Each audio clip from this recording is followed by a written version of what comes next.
Yo, what's going on, guys? Today I wanted to show you a super cheap and easy build to put together for a tank, and this is not going to be with champion points involved, so we don't have to worry about champion points. This is literally base level just to get started. With these two sets, you can easily do normal dungeons. You can also attempt to do veteran dungeons with this, even though I don't recommend doing veteran dungeons unless you know how to do the runs, because tanking is a little bit different, especially knowing the boss patterns and knowing the mechanics behind it. I definitely recommend you practice on normal before you go into veteran. Here's the two sets that I'm talking about. It's the Plague Doctor set and also the Green Pack set, which I'll link this website in the description. That way you can easily just click on it and see which sets. But you're gonna do a 5-piece of Plague Doctor and then a 5-piece of Green Pack. And these are mainly to build your max hit points. So you see how these, every single item that you get up to 5 times, you're getting tons of max health. And you also get some healing received. So that's actually pretty nice. On the same thing on Green Pack, it's basically the same concept. You get max healths. The health recovery is garbage. I don't really care about that. Max health. And then on the N one, this one's really nice because when you eat food, which I definitely recommend you buy food, not the drinks. The drinks are meant for more like recovery of your stamina and magicka, but the food ones increase your health and stamina or magicka, depending on which one you want to do, by a lot. On top of this, also giving you a bonus. So the Green Pack is really nice for that. So you can get a ton of hit points. You can easily get over 40k hit points with just running these two sets alone. And then on top of that, basically, when it comes to your character alone, this is one of the characters that I really took advantage of having the Plague Doctor set and Green Pack. I'm still running it right now. I'm going to leave a link in the description to the build I originally did on this character. But as you can see, I'm still using green items. Don't worry about the shade of the color.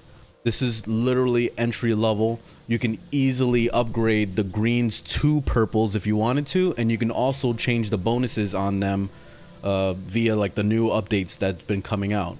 Back in the day, I had to look for the divines, or I had to look for the well-fitted, you know, so it was a lot harder to get gear back in the day, and I'm talking back in the day as 2 years ago. Compared to now, you can actually transmute everything. So this is why I recommend, if you're going to be looking for these sets, you could either try to farm them out so you can go to the places. So like on this website, it actually shows you, see it says Dasan is where you would get this set. So you can open up chest, you can kill world bosses, and you can also kill the bosses in delves, and they'll have a chance to drop the set. Same thing with the Green Pack. You're going to go to Gratwood for this one. Or if you're lazy like me, you just go on the auction house. So you can easily go to this website. This is the Tamriel Trade Center. You go here, you look up Green Pack, boom, there we go. So I need to get the helmet. Let's get the helmet. All right, so boom. You're gonna look for it. You're gonna filter it for price. Go filter it for the lowest price first. Okay, in Reaper's March in the dunes, I gotta go to Skull Carnival. So I'll just go over there, go see if it's still available, buy it. Don't worry about the stats that are on it. It's all about getting these sets. So when you get the set of 5, you'll get all these bonuses. On top of that, if you're looking for specific sets, I recommend that you get Reinforced, because Reinforced gives you a bonus to armor. So of that item.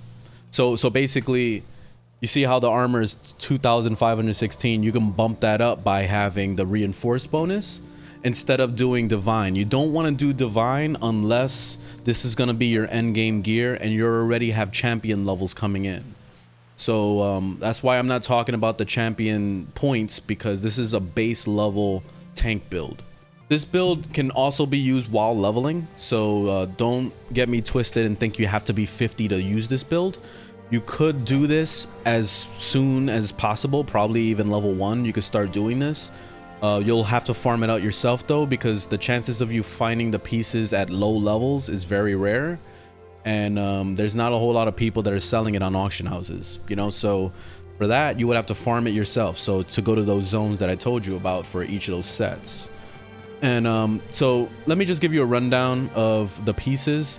The main enhancement or enchantment you're going to be putting on each piece, which you can easily do by buying these things. Let me see if I have some on me. You see these pieces right here? You see this? So those glyphs, you can easily slap that onto any piece that you want. So find the one that is, let's say, like for this example, since I went full health into the pieces because I'm getting 40,000 hit points from this alone, I landed up going all in on the opposite thing I was missing. So for example, if I want to do a Magicka build because I want to use a staff, then just go with max Magicka like I did there. You see it says maximum Magicka enhancement. So you'll buy those enhancements and fill it up on each piece. If you want to go with a stamina build, so if you're trying to use a bow and arrow or dual sword or whatever, just do the opposite. Do the stamina version of that. When it comes to the rings and the necklace, so these are the accessories, I landed up going with healthy on these just because I wanted the extra hit points, but you don't have to if you don't want to. So it's all up to you. If you have over 35,000 hit points, or even I would recommend honestly a minimum of 30. You can get away with minimum of 30,000 hit points. Pop a food that would bump you up to probably 35,000, and then you'll be good. You know, you don't have to worry about anything at that point. You'll still be a very, very viable tank. Don't think that you need to go overboard with the maximum health thing. You can pump some of that into your max Magicka or max stamina. That way you're able to do your attacks more often and you're not constantly having the heavy attack to get your stamina or Magicka back. But on these pieces, this is why I did this. I went with Magicka recovery as the main enchantment. Like I said, depending on what you want to do, stamina or Magicka, pick which one you want. For the weapons, it doesn't matter. It doesn't matter what weapon you pick. So just pick whatever the hell you're going to be using and for your skills, and that's it. Like, it doesn't matter which one. So if you want to go ahead and you want to slap in something like defending as your main stat on the weapon, then that's nice because that will give you some extra spell and physical resistance. But it's completely up to you if you want to do that. A minimum for the physical resistance, if you can get it up to 30,000, then you will be real close to what cap is, because cap is around, at least 2 years ago, it was sitting around 35,000 resistance. So if you can get it up to 30,000, it will pretty much make you a god, and you can be able to like stand in red circles all day, not have to worry about a damn thing, unless you're doing it on veteran, of course. So veteran is very different. Okay, but that pretty much sums it up as far as the gear goes. I'm going to talk a little bit of how to tank. So I'm going to give a little bit of quick guide on it. If you want to do a Magicka build, I definitely think that Magicka is the easiest tank, mainly because all you need is a frost staff. So like here, I have a frost staff with defending on it, and then I don't care about the enchantment on it. It can be whatever the hell you want it to be. So with this, the best thing about it is that your heavy attack is the taunt. So you can, it's basically a free taunt, so you don't have to put anything in your tray. If we're talking about making like a normal typical stamina tank, then there's two options. There is one-handed and shield, which the first ability right here, puncture, is a taunt, and it will last you 15 seconds.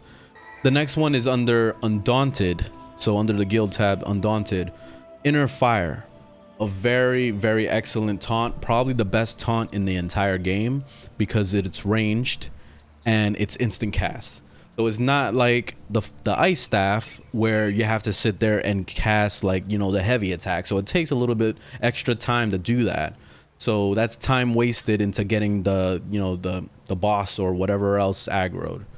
So if you want a quick taunt, Inner Fire is definitely the best one because you can do it from like, you know, far away. You can be able to take aggro. Between these three taunts, this is all you have. There hasn't been anything else that I'm aware of. If there's a armor set that taunts or something, I would be all about that. Let me know in the comments if you know anything about that. But yeah, these are the three main taunts of the game. This is a warden here, but you can do any single class as a tank. It doesn't matter what it is. It doesn't matter what race it is. You can tank by literally just putting these sets on. And it doesn't matter if you're already a DPS or anything. You can literally just slap this armor on and you're a tank. Easy. And this is why I made it this way. And you see, as far as my actual character stats, I went full Magicka. I didn't even put no points in the health. And I'm still sitting at 32,000 right now. It will easily go to 40,000 from popping a food. So that's like awesome right there. So basically at that point, I can go and I can sit in mobs all day. I definitely recommend if you're gonna be tanking, use some heals.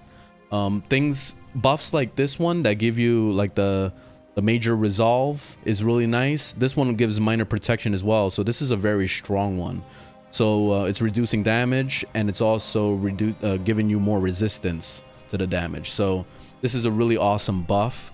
So if your class offers something like this, definitely equip it in your tray. Any kind of heal. I have this heal. I have the Leeching Vines heal. I have my ultimate heal. Like, I have multiple different ways to heal myself.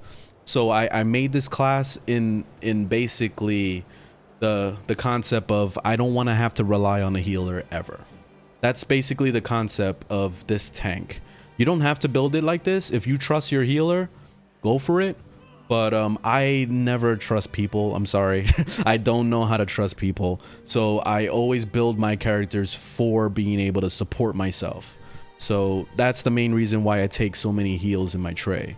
I also run this here, which is really nice. It basically blocks ranged damage.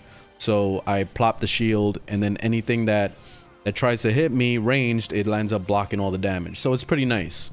So yeah, when you're building your character, always look for skills like that to slap in your tray. That way it can basically negate as much damage as possible and also heal yourself. If you don't have any of the heals I'm talking about, you can literally just slap on your offhand the resto staff. So go into here, go to restoration, slap in these 3 skills: grand healing, rapid the regeneration, doesn't matter what morph, and then the blessing protection. Between these 3, you can easily heal yourself, and you can heal your team if you want to. So it's very, very supportive. It doesn't matter if you're a stamina build, you can still run these 3 and still be pretty viable. It's better than nothing at all. You know what I mean? So it's still worth it. Also, when it comes to tanking, just remember one thing.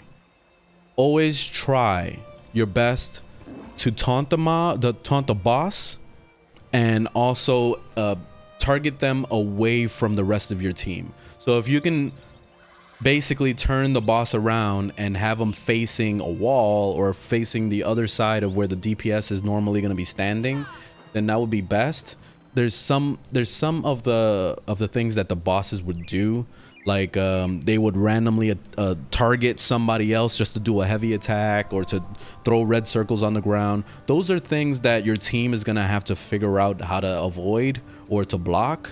So that's on them at that point. But as long as every 15 seconds you're throwing a taunt on them, you're doing your job. So that's the concept alone. So if somebody ever tries to tell you you're being a shitty tank, then you could easily just quit the team, and they can't do anything. They're gonna sit there for fucking 3 hours in a queue waiting for the next tank. So always have this in your mind, that you're the most important character on a dungeon group. The tanks are the hardest to find in this game. It's definitely in the highest demand to be a tank in this game. So I definitely recommend you do this build just to kind of get started.